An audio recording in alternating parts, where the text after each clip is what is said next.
Alors, pour ce numéro de lundi soir, nous allons rencontrer Mohamed Kenzie pour son livre L'amande sauvage, en compagnie de Victor Collet, qui est là, qui a écrit La postface. Victor Collet, qui est l'auteur de Nanterre du bidonville à la cité, un livre dont on avait parlé sur lundi matin, en son temps, dont on avait publié des extraits. Et en fait, on revient un peu sur le même terrain, d'une certaine manière, puisque ce livre, L'amande sauvage, est un livre de souvenirs, on peut dire, si on peut appeler ça comme ça, de souvenirs de Mohamed, qui a connu de très près un certain nombre de réalités qu'on a un peu tendance à oublier, qui sont pas très connues, à mon sens, qui sont celles de l'immigration en France dans les années 60 et 70, immédiatement après la guerre d'Algérie. Donc, pour commencer, je pense que ce serait bien, si tu voulais,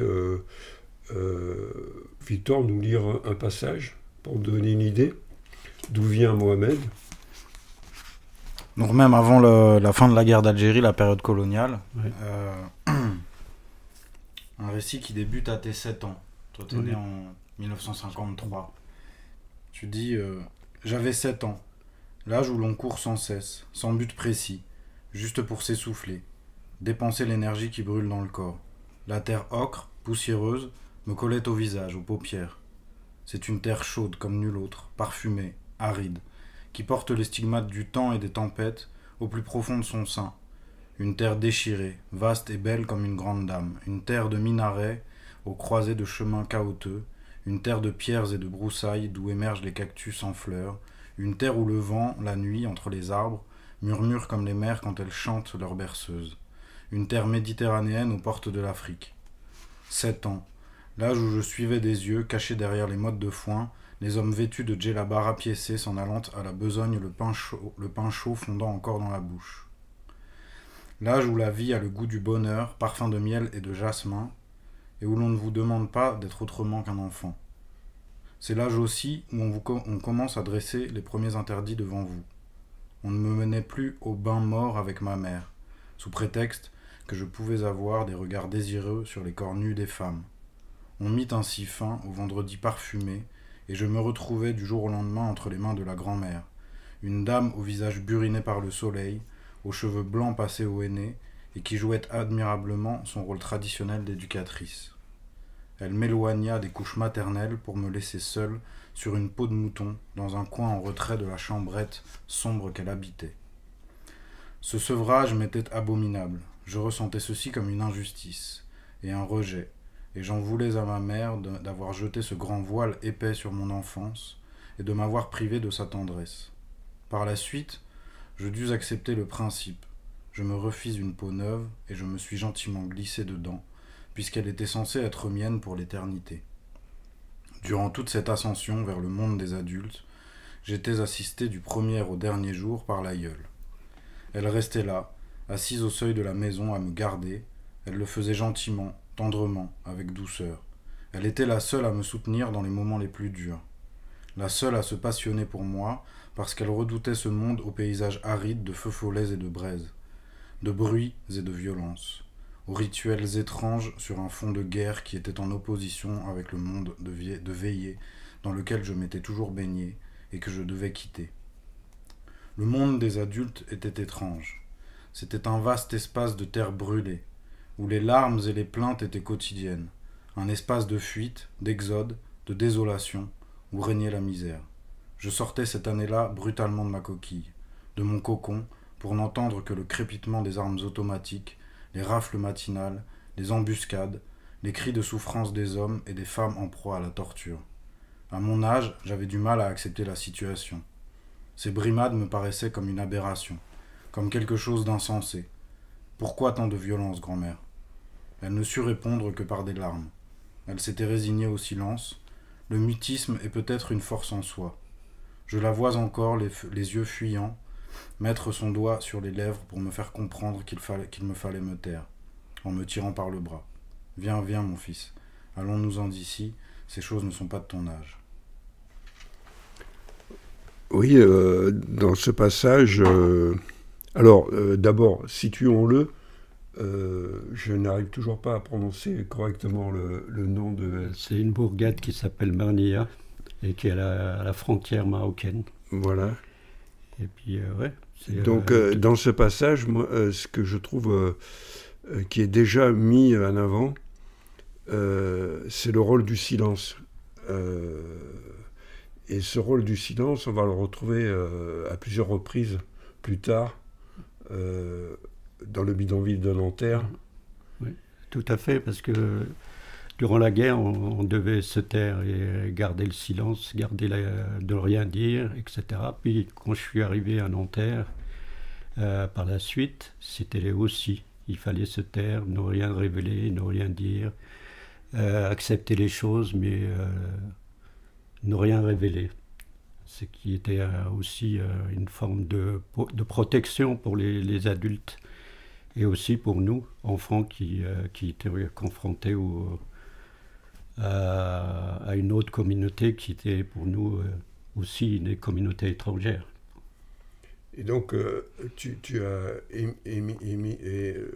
émigré en 1960, c'est ça ? 1960, oui. Ouais. Ton père vous avait précédé, était là Oui, mon père est parti en 58, 59, par là. Donc on est resté, et comme la guerre a commencé à faire beaucoup de bruit, donc il nous a demandé de venir, et il a fait les démarches pour qu'on vienne le rejoindre. C'est comme ça qu'on est arrivé en France, pour échapper aussi à la guerre là-bas, en croyant peut-être qu'ici c'était mieux, je sais pas. Dans l'esprit, on pensait que c'était beaucoup mieux. Et en fait, la guerre, vous l'avez retrouvée à Nanterre d'une certaine manière. Oui, dès le début, quand on est arrivé à Marseille, déjà c'était aussi le silence, il fallait rien dire. Mon oncle était très méfiant, donc il essayait de faire le plus vite possible pour arriver à Nanterre. Quand on arrivait à Nanterre, c'était déjà, je me souviens, c'était la nuit. Et puis il fallait raser le mur déjà pour arriver au bidonville. Et enfant, on ne comprenait pas, mais on était tiré par l'oncle jusqu'à ce bidonville. Et c'est là qu'on nous a expliqué que mon père nous a expliqué que la guerre continuait ici et qu'il fallait surtout pas parler, garder le silence et ne rien révéler, ne rien dire, rester sur la défensive. Et puis voilà. C'était un peu la suite de... Je continue sur la suite. Oui, donc la découverte du bidonville, c'est page 22. La terreur, on ne l'avait pas semée qu'en Algérie. Elle existait aussi ici, même en France. On n'allait pas y échapper, je le sentais. La guerre, quand elle prend à la gorge, personne ne sait comment s'en défaire. Cela me ramenait d'un coup à l'existence que j'avais connue peu avant. Après un quart d'heure de marche environ, nous arrivâmes dans un terrain vague, où se trouvaient quelques baraques. Voilà notre habitation. Donc là, c'est ton père qui parle. J'ai acheté cette maison très chère. Celui qui me l'a vendue est un voleur, mais c'est le seul endroit où nous ne risquons rien. Ici, vous verrez, c'est comme au pays, les hommes sont solidaires les uns des autres devant les représailles. C'est ici le lieu le plus sûr de toute la ville. Avant qu'un soldat ou un policier ne franchisse la première baraque, tout le bidonville est prévenu. Ceci vous semblera étrange au début, mais vous saurez que c'est la seule façon qu'on nous offre pour vivre. De cela dépend notre sécurité. Ici, un rien est prétexte à des brutalités. Faites bien attention à qui vous vous adresserez quand vous demanderez quelque chose. Nous sommes isolés, et dans cet isolement, nous nous organisons pour éviter la violence. Je vous dis tout cela, car bientôt vous ferez connaissance avec ce monde, et ça vous servira beaucoup dans vos rencontres.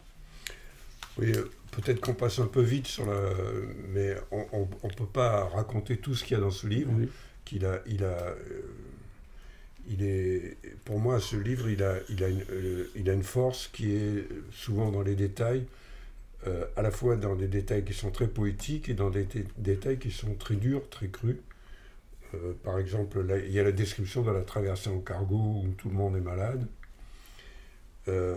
il y a le récit de la découverte du métro et de l'anecdote des pois chiches. Oui. Tu peux le raconter si tu veux. Oui, cette histoire de pois chiches, c'est mon père qui me l'a racontée. C'est-à-dire que comme il était analphabète, il ne savait pas lire les stations et les arrêts, donc il avait trouvé un moyen, c'était de mettre 7 pois chiches d'un côté, et puis à chaque station, de les passer de l'autre côté. Et c'était son moyen. Et puis un jour, il s'est endormi, je crois qu'il s'est endormi, et puis il s'est mêlé, d'un coup, il s'est perdu dans Paris. Et il a fallu beaucoup de temps pour qu'il retrouve son chemin. Et quand il est arrivé au travail, avec l'aide d'un compatriote, il s'est fait les sentiers. Donc, ce livre est plein de cette chair qui est celle de la vie des Algériens qui vivaient dans les bidonvilles et dans les quartiers populaires dans ces années-là. Et je suis frappé par les analogies et on est frappé en le lisant par les analogies et aussi par par exemple, pour ce qui concerne la violence policière, on se dit, par moments, il y a le récit des patrouilles de flics dans le bidonville, et on a l'impression de voir la BAC circulant dans les quartiers populaires aujourd'hui. Sauf qu'il y a après, et il y a un racisme absolument débridé, et mais en revanche, ce qui m'a frappé, c'est que je pense qu'aujourd'hui, au niveau, en tout cas, peut-être que je m'illusionne, mais je ne crois pas, au niveau, en tout cas, des gradés, des chefs, des gens qui sont chargés de faire l'interface avec le reste de la société, il y a une retenue dans le langage, alors que là, les gradés des commissariats, c'était vraiment des gens qui étaient soit qui étaient à l'OAS, soit qui en tout cas étaient très, très marqués par cette culture-là, une culture extrêmement raciste. Oui, il y avait un racisme policier, mais ça, à chaque fois qu'on sortait du bidonville, etc., il y avait 2 polices, un peu la police nationale, et puis pour le bidonville, il y avait cette brigade Z qui était chargée de surveiller et de surveiller le bidonville et d'éviter qu'il s'agrandisse. Et eux, c'était encore plus... C'était différent. Ils venaient, ils avaient un rôle, ils ne se mêlaient pas des histoires. Par contre, la police nationale, ils étaient rudes, assez rudes, et à chaque fois qu'ils nous voyaient, c'était soit on était des petits voyous, on était déjà des délinquants pour eux, des futurs délinquants, donc ils nous foutaient des claques à chaque fois qu'ils nous voyaient. Et le racisme, il existait, même dans le voisinage. On avait un monsieur qui s'appelait Marcel, on appelait le tueur d'oies parce qu'il tuait les oies devant nous les week-ends. Et qui disait effectivement, qui nous appelait les petits bicots, les crouillas et les ratons. D'un coup, on ne comprenait pas, mais au début, on ne comprenait pas pourquoi ils nous appelaient comme ça. Et puis, avec le temps et l'adolescence, on a compris que c'était plus qu'amical. C'était vraiment du racisme. Mais la police était violente à cette période-là. Peut-être au commissariat, je me souviens le chef, M. Jersey, qui nous filait des baffes et des coups de bottin pour qu'on révèle des choses qu'on n'a jamais fait. Et voilà, c'était un peu... Ouais. Et en fait, ce que j'aime aussi dans ce livre, c'est la vitalité que tu arrives à faire sentir de votre bande, parce qu'il y a des côtés joyeux aussi, comme la fois où vous couriez sur les toits, par exemple. Oui, non, il y avait de la joie. Même au sein du bidonville, il y avait une certaine solidarité, il y avait des fêtes, etc. Mais c'était comme disaient les Suisses, c'est parmi nous. On se faisait... et effectivement, il y avait beaucoup de solidarité, beaucoup de joie, mais quand on était à l'extérieur, on faisait le mur. Mais à l'intérieur, c'était, comme on appelle au bled, c'était le doigt, la maison commune un peu. Le bidonville, c'était la maison commune à tous. Il y avait la course sur les toits des bidonvilles, c'était aussi une manière de provoquer, de s'amuser. C'était après, plus tard, c'est devenu plus engagé, plus difficile après. Parce que en fait, tu étais quand même très révolté aussi contre l'autorité parentale, l'autorité paternelle en tout cas. Oui, mais j'étais révolté, je crois, dès le début, dès l'enfance. Déjà, je supportais pas la brutalité qu'il y avait en Algérie. Mon père était quelqu'un de sanguin qui réagissait au moins de petites choses. Donc on était à la maison, on était des enfants battus. Donc, et puis quand on sortait, quand on avait des bleus ou des choses comme ça, on disait effectivement, l'assistante sociale, quand elle nous posait des questions, on disait non, on est tombé, on a trébuché, etc. Mais c'était une violence moi que je ne comprenais pas, parce que mon père, un père devait aimer son enfant. D'un coup, des fois on prenait des coups, mais sans savoir pourquoi. Et je me rappelle, il disait toujours, je te frappe, mais tu sais pourquoi.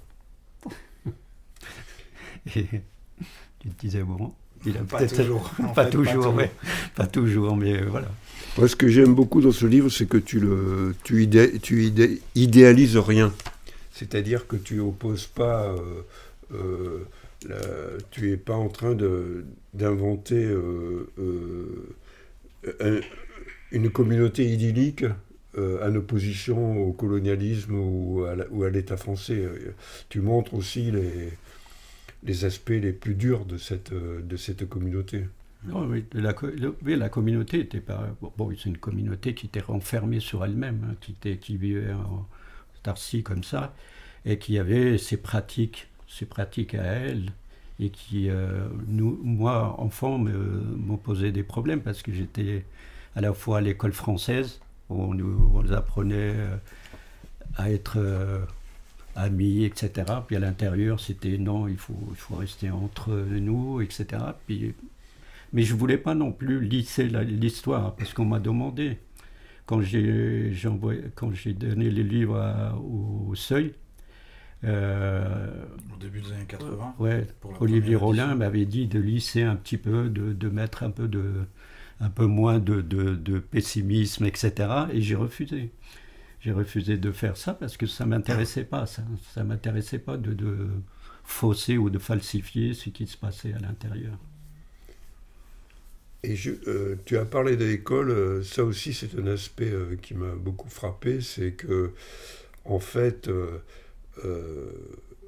nos ancêtres les Gaulois c'était vraiment pas pour vous, et déjà dès l'intérieur de la communauté on vous disait, on vous mettait en garde contre ce qui allait, le bourrage de crâne qu'allait représenter l'école. Et toi, tu l'as vécu vraiment dans le refus en permanence, l'école. L'école, oui. Mais aussi, à l'intérieur du bidonville, on avait c'était un imam qui gérait un petit peu les conflits, etc., à l'intérieur du bidonville, et qui nous disait, non, cette histoire, c'est pas la vôtre. Nous, on est des Berbères, des Arabes, leur ancêtre, les Gaulois, faut pas que ça rentre dans la tête. Et à l'école, c'était nos ancêtres, les Gaulois, mais il y avait aussi une manière de faire de dire, à la fois de nous dire qu'on était proches des autres petits Français, mais à la fois, on nous disait, oui, mais vous venez du bidonville. Il y avait une différence à un niveau qui n'était pas claire, mais qui pour moi était visible. Donc ça me mettait un peu mal à l'aise au début. Et puis l'école, j'arrivais pas à me mettre dans ça, de suivre ses cours, etc. Parce que de l'autre côté, on me disait, ça ne sert à rien. Ça ne sert à rien d'apprendre leur histoire, leur culture, etc. Parce que nous, on n'est que momentanément là, et quand on sera indépendant, on retournera au pays.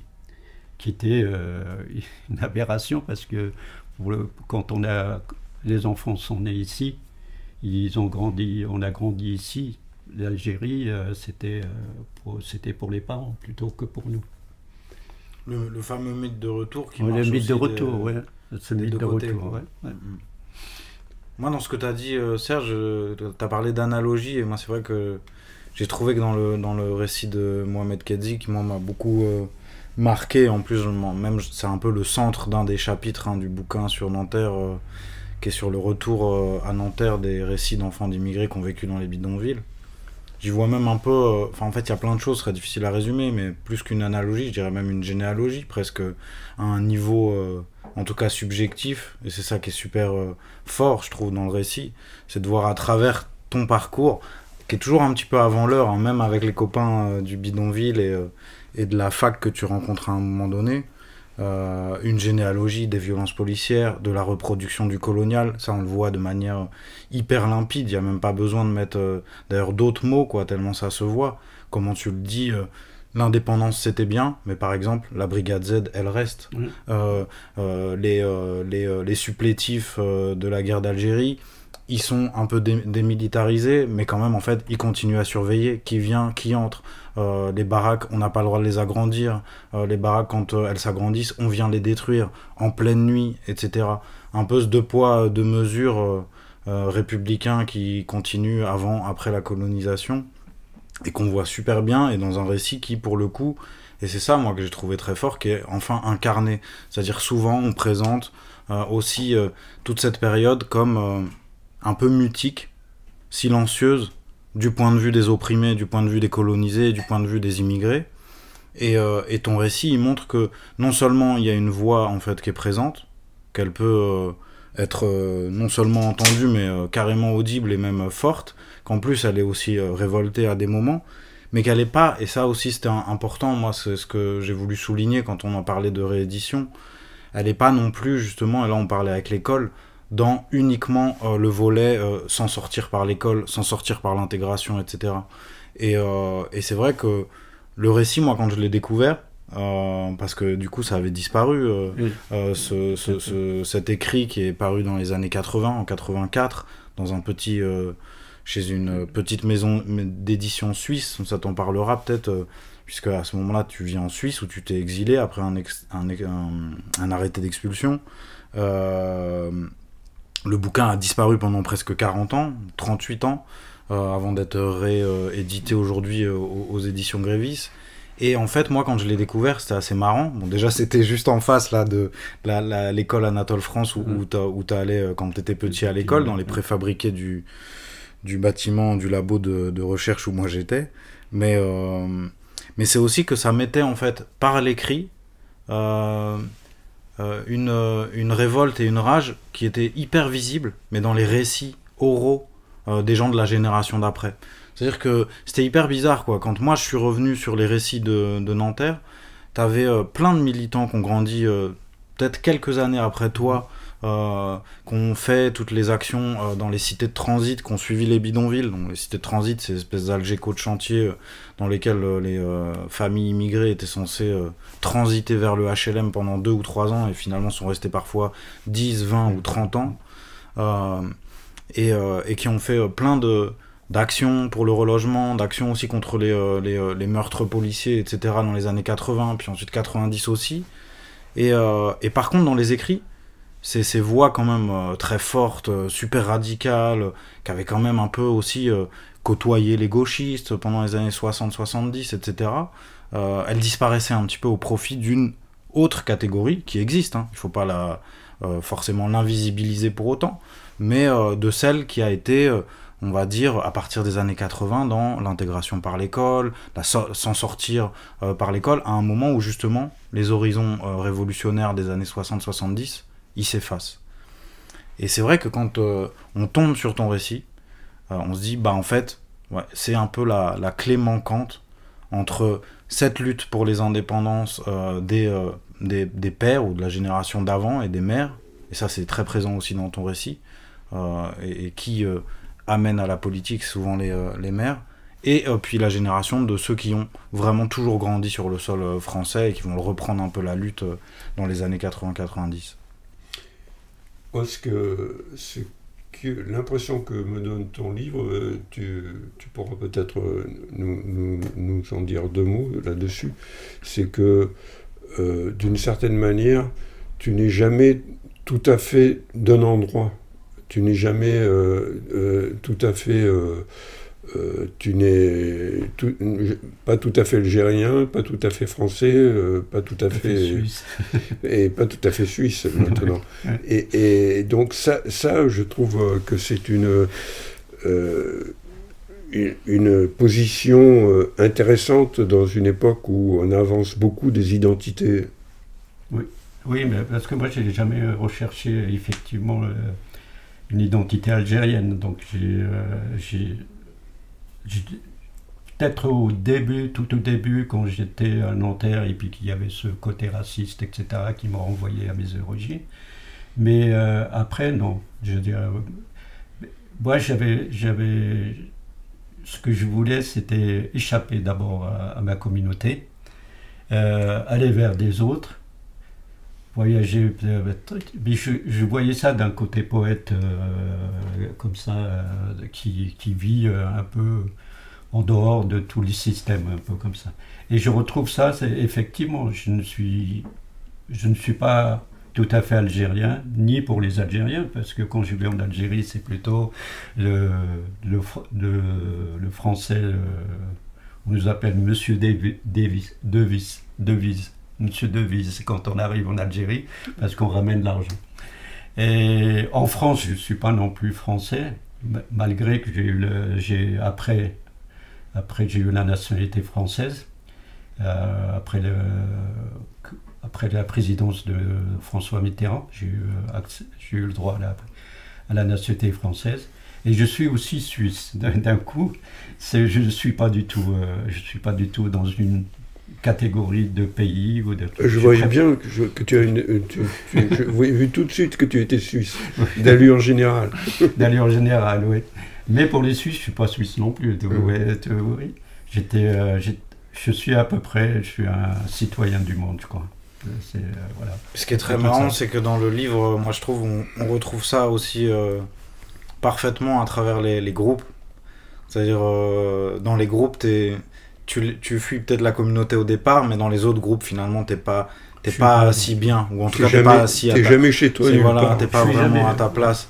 C'est-à-dire, c'est pas non plus le stéréotype du déclassé par le haut qui va fuir un milieu d'origine pour embrasser, on va dire, toutes les valeurs de l'univers de celui qui l'a sauvé, quoi. C'est pas du tout ça. On n'est pas du tout là-dedans. Il y a notamment un des groupes qui fait partie du récit, qui est celui qui finalement est celui de ton voisinage, un peu inattendu, puisqu'il s'implante finalement une fois que tu es déjà là, toi. Là, pour le coup, c'est toi l'autochtone, hein, dans le bidonville du Pont de Rouen en face.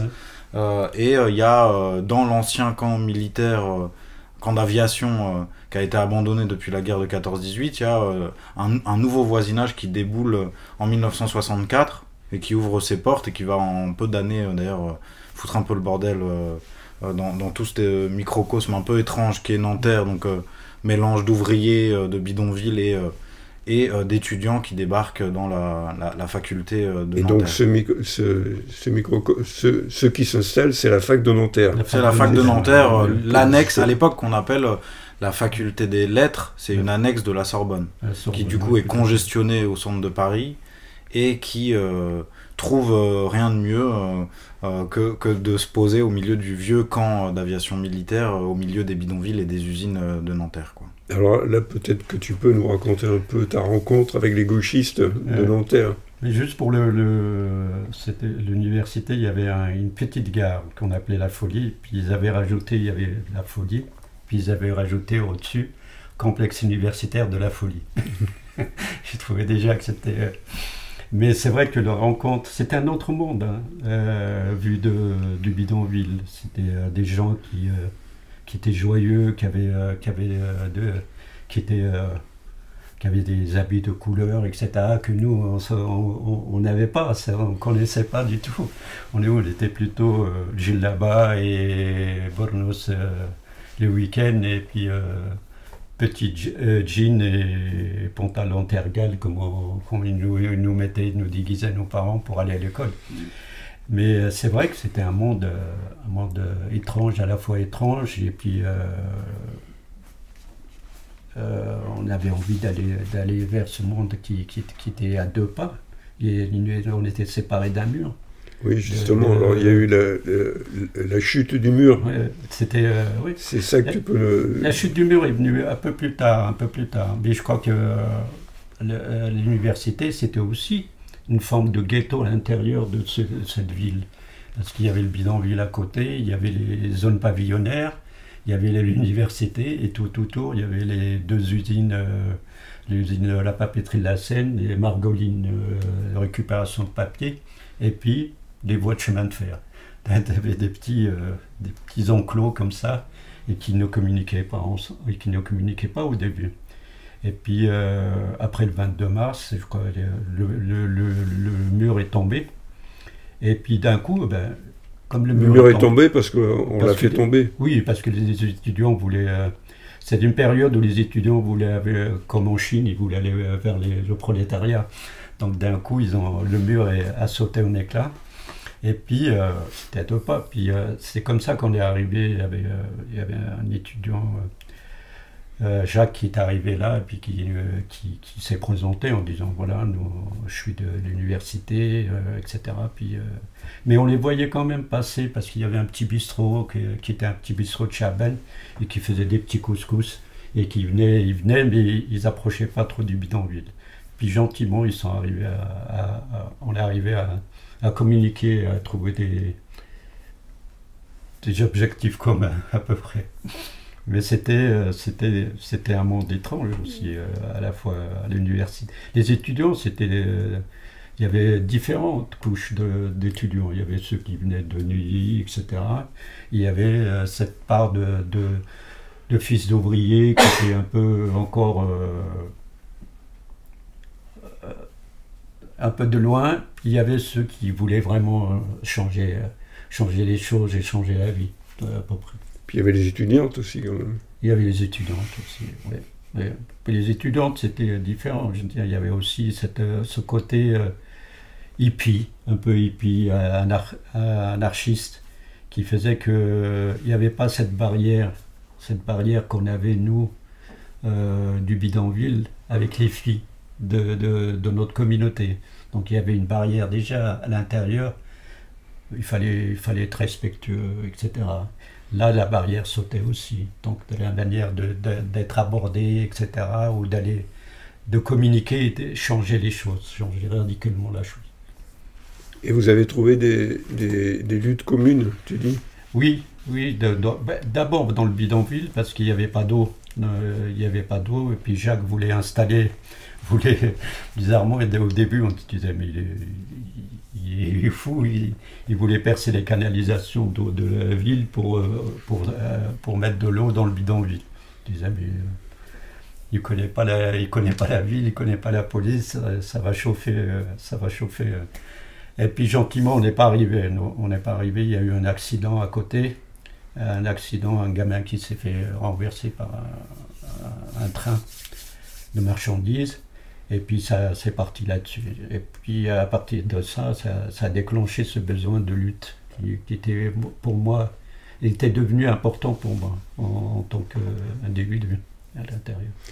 Et en même temps, c'est vrai que la question de l'eau, même si ça n'a pas abouti sur cette fois-là, c'était pas un petit sujet, parce que c'est du coup Jacques, c'est un membre de Vive la Révolution à l'époque. Ouais. Donc l'organisation un peu Mao Spontex, comme il disait à l'époque, plutôt quand même marqué pour s'implanter aussi à Nanterre dans un environnement quand même anard et comme tu dis déjà un peu hippie et qui avait quand même ciblé un des problèmes fondamentaux du bidonville, qui est que quand même ça faisait combien, depuis 55-56 que que les baraques de Nanterre, elles faisaient que grossir. Ouais. Après un premier plan de résorption en 59-61 qui avait, pour les besoins de la guerre d'Algérie et le fait de contrôler un petit peu le FLN, réduit une grosse partie du bidonville du Petit Nanterre, mais en fait depuis 62-63 ça avait repris l'extension des bidonvilles et on était à entre 12 à 16 000 habitants dans les bidonvilles de Nanterre, presque un tiers de la population dans la ville, Il y avait pas le avec courant. un seul point d'eau seul dans point le d'eau. plus grand ensemble de la Folie par exemple, c'est-à-dire 5 à 8 000 habitants. Donc c'était, et avec des pétitions d'habitants qui avaient déjà commencé au Tartarin, Oui. etc. dès les années 60, le tout début des années 60, et qui inlassablement étaient refusés donc par les responsables du Parti communiste qui tenaient la municipalité de Nanterre. Et c'est aussi toute cette histoire subjective qu'on voit à travers les yeux d'un enfant et puis ensuite d'un adolescent, d'une histoire beaucoup plus large aussi de cette lente dissociation de certains pans du prolétariat avec ceux qui les représentent à l'époque, ou en tout cas qui sont censés les représenter. Mais l'eau, je me souviens qu'ils creusaient des puits. Des puits à l'intérieur du bidonville, il y avait 2 ou 3 puits qui étaient un peu cachés, mais qu'ils avaient creusés et qui permettaient d'alimenter un peu en eau pour la vaisselle, etc., le bidonville. Mais c'est vrai que la seule pompe existante, c'était à la Folie. Et puis pour aller à la Folie jusqu'à Toi, du du pont de bidonville Rouen, à la Folie, il fallait traverser le camp militaire, Voilà. pour donner une idée. Ouais. C'est-à-dire, il fallait quand même, pour le faire, il fallait traverser un camp militaire Ouais. qui faisait quand même, je sais pas, mais tu mettais quoi? Tu mettais combien de temps pour passer de l'un à l'autre, pour aller chercher de l'eau? Avec la poussette et tout. Mhm. Tu mettais presque 1 heure là. Alors, en plus, il y avait de la queue. Il fallait se taper la queue parce que ça tournait, ça n'arrêtait jamais la pompe là. Et la lutte autour de la voie ferrée, c'était quoi alors? C'était un gamin qui a été accroché par la locomotive. Et puis d'un coup, effectivement, c'était la période où Jacques venait là. Et d'un coup, on a bloqué la voie de chemin de fer, le conducteur s'est tiré à pied. Et puis, à la rigueur, pour moi, c'était notre première petite lutte à l'intérieur de ce bidonville. Après, il y a eu la police qui est venue, qui a chassé tout le monde. Et puis, on l'a laissé. Mais c'était aussi la première forme de réaction par rapport à ce qui se passait, ou qui se passait à l'extérieur et qui était souvent ignoré, parce que si on n'avait pas réagi, il serait parti, puis il aurait laissé le gamin là. Et en même temps, moi, ce que j'ai bien aimé dans cette anecdote, c'est que ça rompt avec un espèce de cliché permanent sur l'immigration, qui est les parents qui baissaient la tête, les enfants qui relevaient. Toi, quand tu racontes cette histoire et cette anecdote, dans le livre, tu montres bien que vous prenez en main, parce qu'il y a Jacques, parce qu'il y a cet accident, et en fait, vous ne demandez pas grand-chose, hein, c'est juste des barrières de sécurité pour empêcher qu'un accident se reproduise, parce que ça arrivait de façon permanente, et sur les routes, c'était aussi quelque chose de super fréquent. Mais que quand les flics ils déboulent en masse, etc., pour faire un petit peu de spectacle, bon, on est quelques années après la guerre d'Algérie, ils viennent, ils font une enquête, dans le bidonville, tout le monde se tait, Voilà. et puis ils repartent, et ensuite, le patron, en fait, il est obligé de mettre en place les barrières de sécurité. Tout à fait. Et donc, de là aussi, il y a ce truc de... Voilà, là où il y a justement ce truc du silence qui se reproduit, mais qui n'est pas dans le... On a coupé les ponts, mais au contraire, on sait qu'en fait, ils viennent, ils font leur spectacle, ils peuvent nous mettre la répression, mais en fait, derrière, on va... Oui, c'est ça. Ouais, on acceptait qu'ils viennent et qu'ils fassent leur cirque, et puis qu'après, ils repartent. Plus tard, c'était plus difficile qu'ils repartent. Ou qu'ils rentrent dans le bidonville. À quel moment, du coup? C'était après la rencontre avec les étudiants, là, ça devenait plus... D'un coup, il y avait un petit groupe qui s'est formé et qui ne se laissait pas faire. Donc après, par l'intermédiaire de VLR et de Richard Dehaye, il y avait un lien qui s'est fait entre le bidonville du Pont de Rouen, la Cité des Marguerites, des jeunes de la Cité des Marguerites. Alors ça faisait un groupe qui réagissait assez rapidement quand il y avait quand les policiers débarquaient ou quand il y avait quelques échauffements. Il réagissait assez rapidement. Il y a eu une période où à chaque fois qu'une voiture de police passait, on arrivait quand même à la titiller et à mettre des lits. On avait mis un lit à roulettes de l'autre côté vers l'université, puis des cordes, puis on les tirait quand ils arrivaient. Ça les emmerdait, puis nous on rigolait, mais eux ça les emmerdait sérieusement. Et en fait, à partir de ce moment-là, tu as beaucoup vécu sur le campus.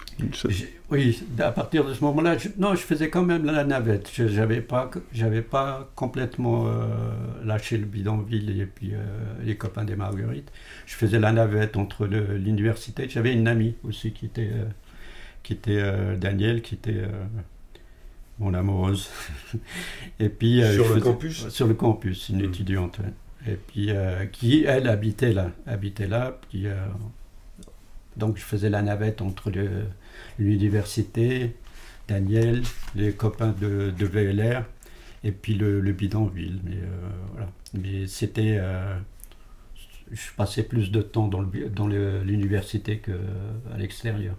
Et puis un jour, ils sont venus, toute ta bande est venue en délégation pour te dire qu'il fallait que tu arrêtes d'être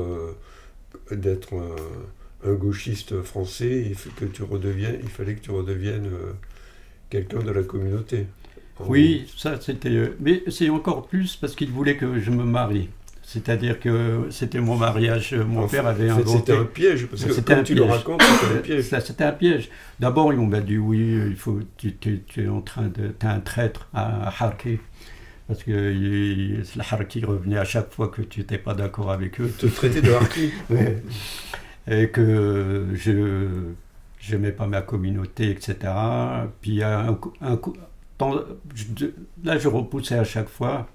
Mais une fois, un cousin Guénat qui est arrivé, qui m'avait dit « Oui, il faut que tu viennes, ton père veut te voir, etc. » Et je me suis fait piéger tout seul, je suis arrivé. Puis là, on m'a dit « Demain, tu te maries. »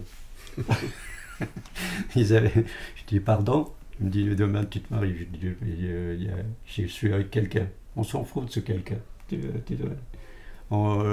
Ton père a tout organisé, maintenant tu peux pas reculer. C'est la honte pour la famille, la honte pour la communauté, la honte pour la tribu. Et d'un coup, voilà, je me suis marié avec cette fille. Mais on n'est pas resté très longtemps. Et ce que tu racontes, je ne vais pas donner de détails, mais c'est quand même très triste, la façon dont ça s'est passé. Oui, c'est très triste. Et puis, pour moi, c'était vraiment quelque chose que... Pour elle et pour moi. Parce que pour elle, c'était vraiment c'est un viol. Hein, je dis, pour moi, c'était sensible. Même s'il y avait derrière cette tradition, etc. Et c'était pas... Il n'y avait pas d'amour non plus. Tu devais l'épouser. Il y avait ces noces à l'ancienne où il fallait sortir le foulard taché de sang, etc. D'un coup, c'était une histoire qui était que moi j'ai toujours mal vécu.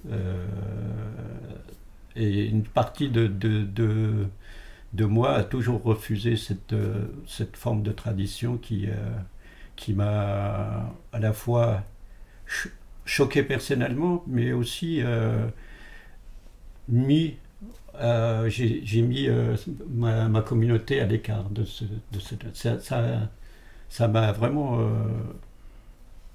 attristé français. Ouais. Ouais.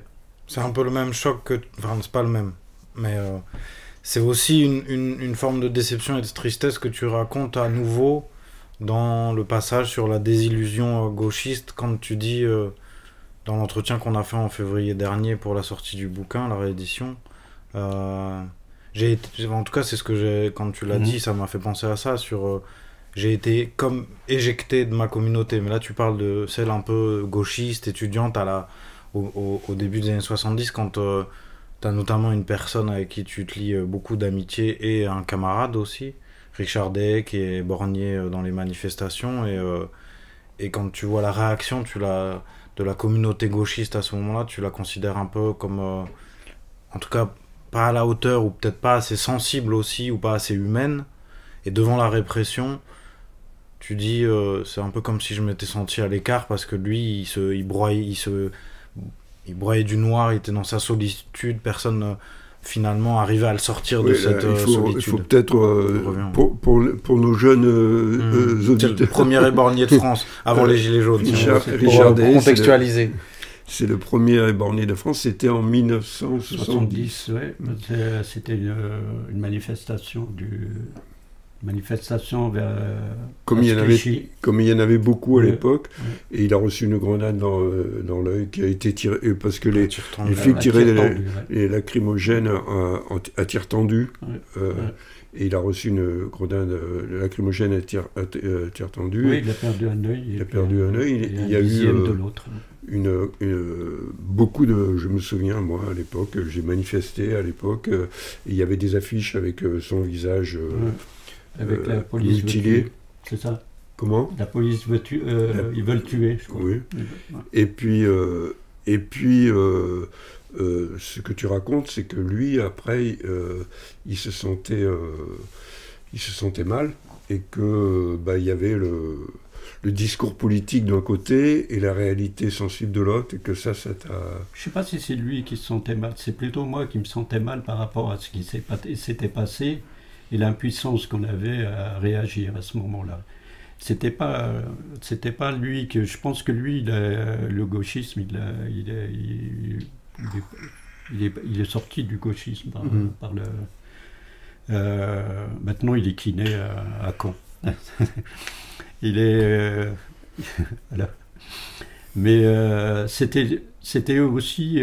c'était ma révolte par rapport à ça. Je veux dire, c'est un ami, un frère. C'était aussi mon meilleur ami. Hein, je veux dire, c'était un fils de prolo, etc. Il y avait tout qui rentrait en jeu. Et d'un coup, prendre une grenade à 20 ans, c'était et se faire défigurer, parce qu'il a aidé une fille à se relever dans une manif, c'était plus que c'était vraiment ce qu'il y avait de plus arbitraire et de plus injuste. Et c'est vrai que quand je voyais, il y avait Roland Castro, il y avait Grumbach, Thienot, et Michel Chemin, etc., et qui étaient impuissants à une réaction, etc., en disant, bon, on va coller des affiches, on va faire ceci, mais rien de plus. Après, il y a eu quelques manifestations où c'était violent aussi, par réaction. Mais je trouvais que c'était pour moi une forme aussi de dire, on voulait changer la vie, on voulait créer un monde qui nous ressemble.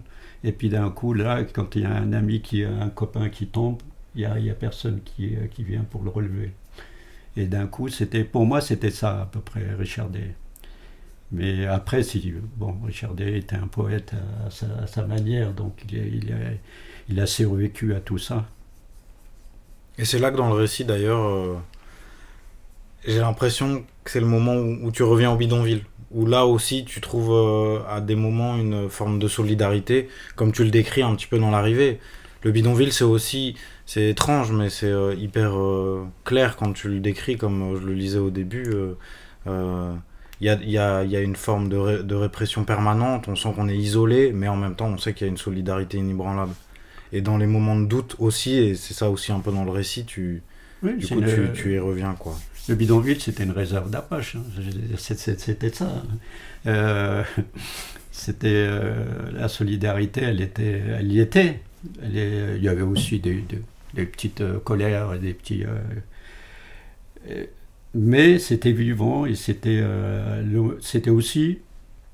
J'ai toujours. C'est la réserve. On y revient quand on n'y est pas, quand on ne trouve pas son chemin ou que.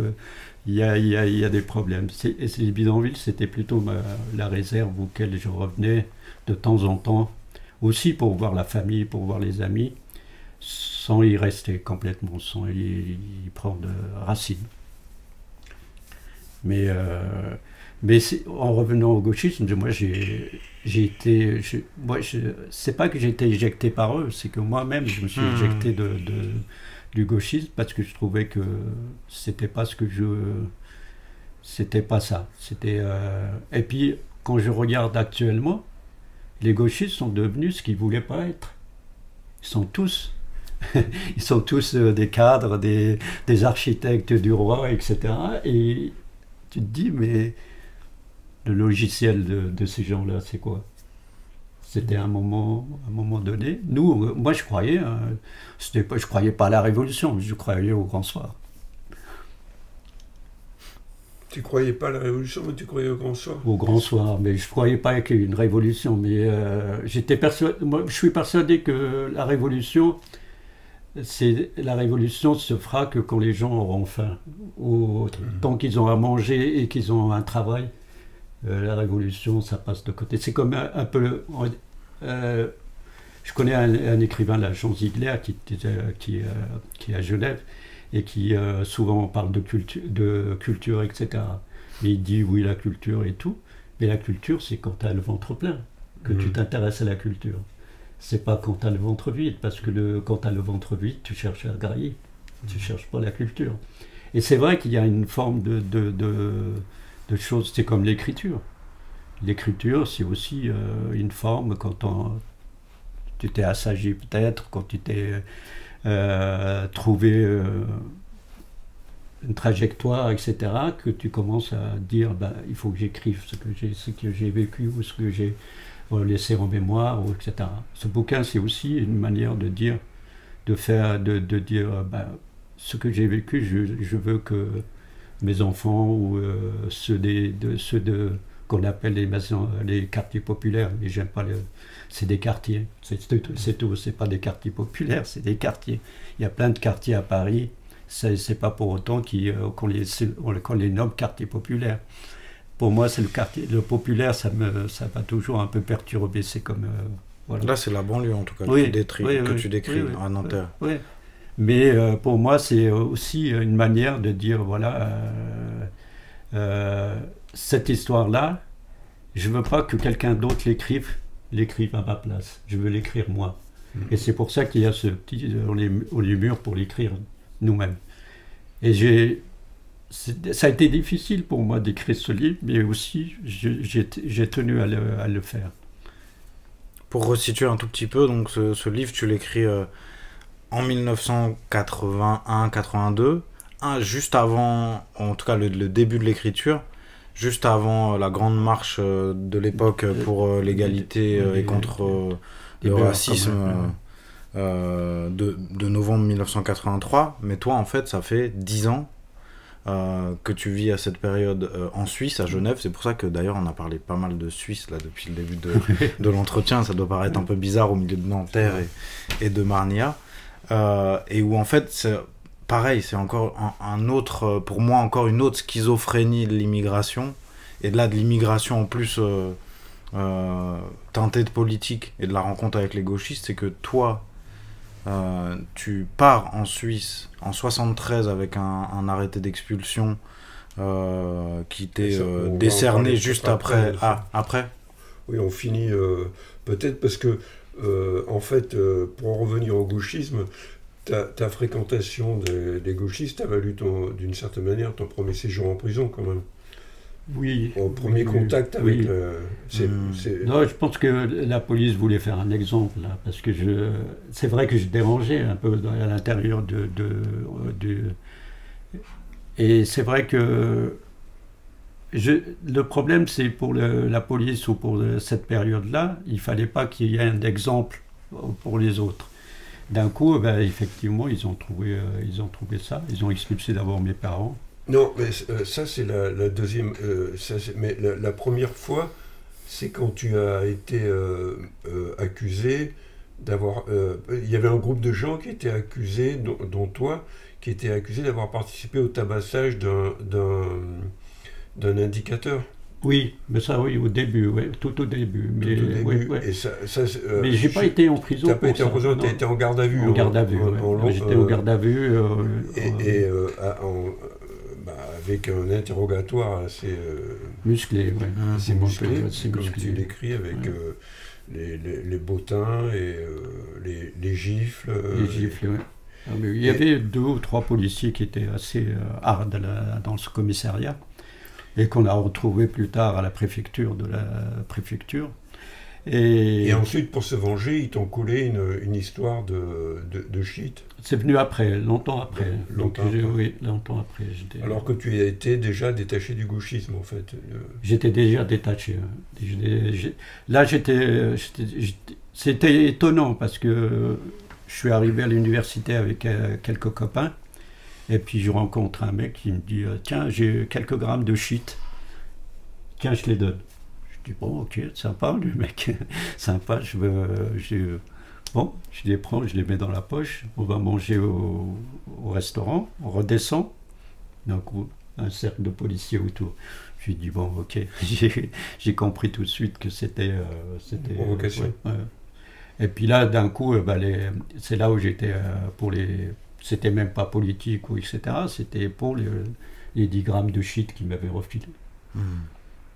Mais ça, c'est quand même intéressant parce que t'es vraiment dans le parcours que tu décris et qu'on voit pas forcément dans le bouquin, on n'a pas la mémoire de cette période. C'est qu'on est vraiment à un moment super charnière où on passe du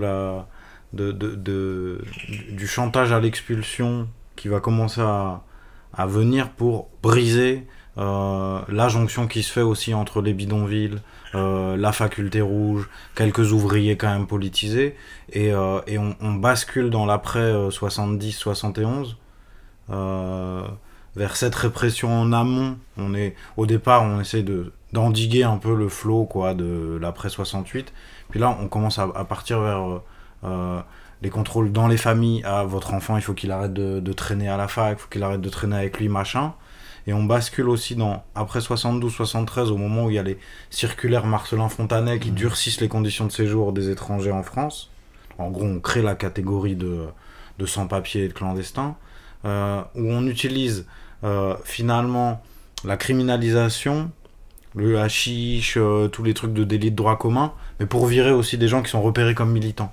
Jusque-là, en gros, jusqu'en 68, 69, 70, on virait du territoire les étrangers qui étaient repérés pour potentiels troubles à l'ordre public, qui ne respectaient pas la neutralité politique sur le territoire.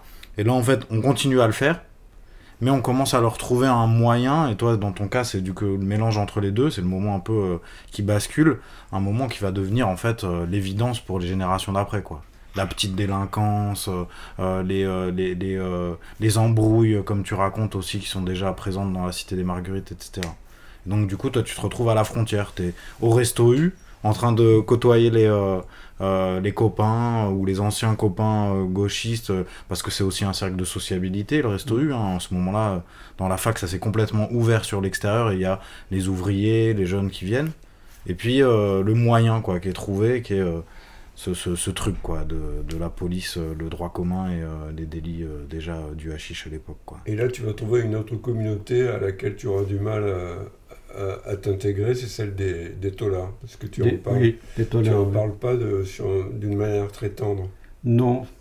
Mais bon, moi j'étais d'abord à la fleurimologie, puis après on m'a mis à la santé. Mais il y avait déjà à l'intérieur de la prison, il y avait le pavillon des Algériens, le pavillon des Tunisiens, le pavillon des trucs et le pavillon des Français. Et puis dans ce pavillon où j'étais, c'est pareil, je me retrouvais dans la même situation quand j'étais au bidonville ou ailleurs, où on parlait pas, il y avait que l'argent, les filles, les vols, etc., qui ne m'intéressaient pas du tout, que moi m'intéressaient pas. D'un coup, je me suis retrouvé dans une cellule où ça se bagarrait tous les 5 minutes parce que un était malade ou l'autre, etc., puis ça chamaillait à chaque fois. Et c'était difficile, cette prison. Mon regard sur les prisonniers de cette de cette période-là. Je sais pas comment après, mais c'était pas tendre non plus. Hein. J'ai pas été tendre avec eux, ils n'ont pas été tendres non plus avec moi. Encore une communauté à laquelle tu t'es Je ne me retrouvais identifié. pas. Non, je me retrouvais. Je crois que je me suis identifié peut-être au début, tout au début, à ma tribale famille de ma grand-mère, mais rien de plus après. Je crois qu'après, jusqu'à maintenant, je me sens... Je vis en Suisse, mais je me sens pas... Je me sens pas tout à fait du pays, par exemple. Je pourrais demain, si je voulais, si j'avais l'opportunité d'aller ailleurs, j'irais ailleurs. Hein, voilà. C'est pas, je suis pas ancré sur j'ai fait mes racines, si vous voulez, mais ces racines-là sont très superficielles, ils sont pas profondes. Voilà. Je fais parce qu'il y a mes enfants, parce qu'il y a mon épouse, etc., mes compagnes. Mais sinon, j'ai gardé un peu d'aucun pays, je crois. Je suis d'aucun pays. Parce que après, quand tu es sorti de prison, tu as découvert que ta famille avait été expulsée, c'est ça? Oui. Mais j'ai eu d'abord, il y a eu Maître Henri Leclerc qui a bataillé pour que je sorte. Parce que j'avais déjà l'expulsion, j'avais déjà le décret. Et puis Henri Leclerc s'est investi là-dessus pour que je puisse sortir et trouver une solution après, soit pour partir, soit pour retourner de mon propre gré en Algérie. Ce qui m'a permis après... Après, j'ai eu une année de clandestin en France de cette période-là. J'étais à Toulouse je me souviens, chez un professeur de l'Arsenal pendant quelques mois. Après, j'étais chez des amis bretons du FLB. J'ai fait un peu le circuit qui existait avant pour cacher les expulsés. Et au dernier moment, entre une favela au Brésil, l'Espanso Franco, il y a eu la Suisse comme dernier recours. Et à ce moment-là, la Suisse, je me dis, je vais en Suisse, il y a la langue, etc., j'aurais pas de soucis. Là. Mais c'était pas un choix non plus au départ. Mais ta famille avait été expulsée? Ma famille a été expulsée, ils ont été expulsés avant que je sorte. Ouais. Avant que je sorte. Et j'ai une sœur qui était majeure qui est restée. Et tous ont été expulsés. Un matin, ils sont arrivés, ils les ont mis dans un camion, dans une camionnette. Est-ce qu'ils leur ont dit explicitement que c'était à cause de toi ou pas? Ils ont joué là-dessus en disant oui, c'est surtout pour la Maison Peinte qui était une association qui avait suivi l'expulsion. Ils ont dit que c'était à cause du fils qui était gauchiste, etc. Mais on n'a jamais su réellement pourquoi cette expulsion. Moi, je me dis que oui, ils ont voulu se débarrasser de la famille parce que comme ça, il n'y avait pas le fils, la famille, tout ça, c'est coup de balai et puis c'est fini. Mais en Algérie, ils ont aussi... C'est marrant parce que d'un côté, ils les ont expulsés, alors qu'ils sont nés ici, hein, les enfants. Une partie des enfants sont nés là. Et à leur majorité, ils sont tous revenus. Parce qu'ils avaient le droit. Oui, ils étaient français. Ils avaient juste oublié qu'ils étaient français. Les allées et venues de l'immigration. Hein? Les allées et venues de l'immigration. Oui, c'est fou. Hein. Maintenant, ils sont tous en France. Là. Il y en a même, ils sont venus habiter à Nanterre, ce que tu m'expliquais. Oui, il y a 2 qui sont à Nanterre. 2 à Nanterre. Et 2 dans la région parisienne. Là. Tu voudrais dire autre chose sur le livre? Dire? Oui. Bah, moi, j'ai trouvé que c'était un super livre pour désexotiser un peu notre regard sur la banlieue, parce que justement, moi, ce qui me frappait dans les récits de l'époque, ce que je disais un peu tout à l'heure, c'est qu'on avait peu le récit d'en face. Et là, ce qui est fort et je trouve vraiment bien avec ce récit, c'est qu'on a en même temps le récit d'en face, mais comme on disait, il y a tout le monde qui en prend un peu pour son grade dedans. Et en même temps, ça lui ôte pas forcément sa complexité, ni les caractères très contradictoires que tu peux avoir d'attachement avec tous les groupes que tu as rencontrés, sans forcément t'y sentir à l'aise. Mais aussi avec du coup ce truc que tu disais peut-être tout à l'heure, hein, d'un peu être rester en surface, c'est la meilleure manière en tout cas, et on le voit bien dans le récit, d'enfoncer un peu toutes les portes des mondes qui s'ouvrent à toi, et ensuite de passer à un autre. Et moi j'ai trouvé que ça, c'est quand même hyper poignant dans le récit, et ça met des mots assez clairs sur des impressions qu'on a souvent. Je sais pas, sinon le reste, je pense que je l'ai dit un petit peu, c'est ce qui était quand même, et ce que j'ai découvert aussi en février dernier, c'est que même dans l'édition ou la réédition du livre, on a les mêmes tracas que on découvre au fil de ton odyssée, parce que moi je trouve que c'est un peu une odyssée, elle est courte, elle est un peu sans temps mort, quoi. C'est quand même finalement, quand on regarde de 60, à peu près tes 7 ans, à 72, 73, il se passe plein de trucs. Et finalement, dans la réédition, quand tu crois que là, à nouveau, tout va bien se passer tranquillement parce que c'est une commande d'un ancien copain gauchiste au seuil, à nouveau, finalement, on te demande de finalement un peu travestir ton récit, c'est-à-dire de l'édulcorer, quoi, de le pacifier, le rendre plus acceptable. Et en même temps, on te dit qu'il y a un quota de récits d'émigrés qui est dépassé parce qu'en fait, on est juste après la marche pour l'égalité des droits.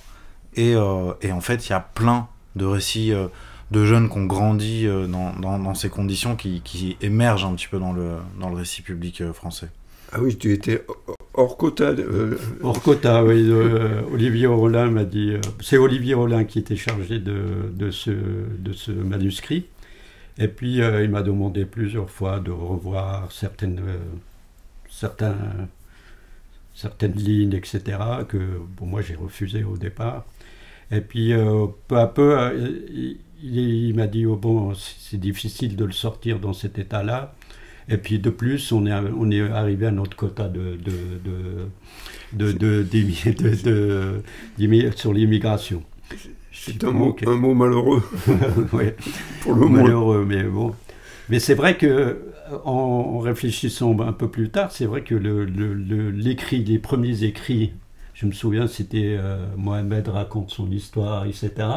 C'était des récits qui étaient des entretiens. Et à partir de ces entretiens, l'auteur faisait un récit. Mais moi, je ne voulais pas ça. Je voulais justement que c'est mon écrit et c'est moi qui devrais mettre les mots que je veux là-dedans. Et je ne voulais pas que ça soit falsifié parce que c'est un peu ça. C'est souvent ça, parce que des fois j'écris aussi sur dernièrement sur les personnes âgées. Et on me demande toujours, oui, mais il faut le décorer, les maisons de retraite, c'est pas tout à fait ça, etc. Mais je me refuse à ça. Je me refuse totalement. Parce que je préviens le lecteur qui va être frustré parce que ça s'arrête brusquement et qu'on ne sait pas la suite de ta vie. Et la suite de ta vie, c'est entre autres que tu t'es occupé pendant un certain nombre de décennies de personnes âgées, si j'ai bien compris. Non, j'ai d'abord été... quand je suis arrivé en Suisse, c'était plutôt compliqué. Puis parce qu'il y avait aussi... ils avaient leur quota d'immigrés aussi là-bas. Il y avait les saisonniers, il y avait les immigrés qui étaient reconnus, et les clandestins. J'ai fait partie longtemps, une année des clandestins. Mais... à l'inverse d'ici, moi j'arrivais facilement à trouver du travail, etc. Parce qu'il y avait une demande. En Suisse, il y avait les paysans, quand il y avait les récoltes, etc. Ils prenaient des gens, etc. Donc j'ai travaillé pendant un certain temps dans le Valais. Et puis une fois, j'ai rencontré un professeur avec des amis, et qui reprenait un centre de soins qui était... Collonges-Bellerive, et qui avait l'intention de faire les débuts de soins palliatifs. Et comme on a sympathisé, etc., il m'avait dit, écoute, je vais prendre la direction et viens travailler avec moi, parce que je veux des gens qui ont vécu des choses et qui peuvent comprendre ce que les personnes âgées attendent aussi de ça. Et pendant 39 ans, j'ai fait 39 ans, je me suis occupé des personnes âgées dont avant je disais, c'est pas tellement, avec Richard Day, on avait le FLJ, le Front de Libération de la Jeunesse, on disait, on n'est pas contre les vieux, mais on est contre ce qui les a fait vieillir, mais notre système au fond, etc. Et là, j'ai eu un plaisir fou à travailler avec ces personnes âgées. C'est des bibliothèques, des histoires qui feraient des volumes et des volumes de livres. Il va falloir que tu en fasses un livre, en tout cas, avant qu'on soit trop âgés, toi et moi. Oui, je travaille dessus. Ça s'appellera A vécu, les activités de la vie quotidienne.